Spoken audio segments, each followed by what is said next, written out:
தம்பிக்கு ஜுரம்லாம் விட்டுச்சு, இன்னைக்கு ஒரு நாள் மாத்திரை போட்டால் சரியாயிடுமா, இன்னைக்கு ஒரு நாள் மட்டும் போட்டுருங்கம்மா. சரிடா போட்டு தள்ளிடுறேன். என்னம்மா? போடுறேன்னு சொன்னேன்டா. சரிம்மா, அப்போ நான் கிளம்புறேன். சற்று நேரம் கழித்து. நேற்று எப்படியோ நீ தப்பிச்சிட்ட, ஆனால் நீ தப்பிக்கவே முடியாது. இவனா அதுக்குள்ளே வந்துட்டான் போல. நீ ஆடி வாடி, உள்ள வாடி. அந்த வரேன். வாடி வாடி உக்காரி. என்னடி பையன் அதுக்குள்ளே தூங்கிட்டு இருக்கான்? இல்லடி பாவம், புள்ளிக்கு உடம்பு சரியில்லை. ஓ அப்படியா? அன்னைக்கு சொன்னதுலேருந்து திருந்திட்ட போல. இல்லடி, என் பையனுக்கு வாய் பேச வராதுன்னு தெரிஞ்சா நீ அசிங்கமாக நினச்சிட்டு வந்தா நீ அவனை உள்ள போட்டு சாத்தி வச்சிருக்கேன். அங்கங்கே குழந்தை இல்லாமல் கஷ்டப்படுறாங்க, நீ என்னன்னா உள்ள போட்டு வச்சு கொடுமைப்படுத்துறியா? நான் திருந்திட்டேன், முன்ன மாதிரிலாம் இல்லை. சரி என் பையனுக்கு பிறந்த நாள் வச்சிருக்கேன். சரிடி, கண்டிப்பாக வந்துடுறேன்டி. மறக்காம ஒரு 2 புள்ளையும் கூட்டின்னு வந்துடுறீ. கூட்டின்னு வரேன்டி.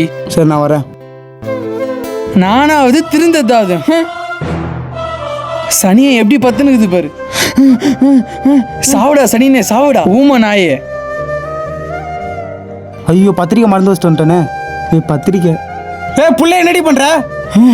இல்லடி, அவன் பின்னாடி கொசு கச்சிருந்துச்சு, அதான் அடிக்கலான்னு போனேன். நான் கூட நீ என்னமோ திருந்திட்டேன்னு நினைச்சேன், நீ திருந்தல போல. கொசு அடிக்கிறதுக்கும் சாவு அடிக்கிறதுக்கு எனக்கு வித்தியாசம் தெரியாத நினைக்கிறேன். அவளுக்கு நான் முட்டாளா நானே? அது இல்லடி, அந்த கடவுள் தான் நான் திருப்பி வர வச்சிருக்காரு போல. நான் மட்டும் வரலன்னா அந்த புள்ள நிலைமை என்ன இருக்கும்? மறந்தாப்புல பத்திரிக்கை விட்டு போயிட்டான், அதனால தான் எடுக்க வந்தேன். ஓ என் பத்திரிக்கை வரை கீழே போட்டிருக்கியா? இப்படி பட்டவளை என் ஃபங்க்ஷனுக்கு வரவே தேவையில்ல.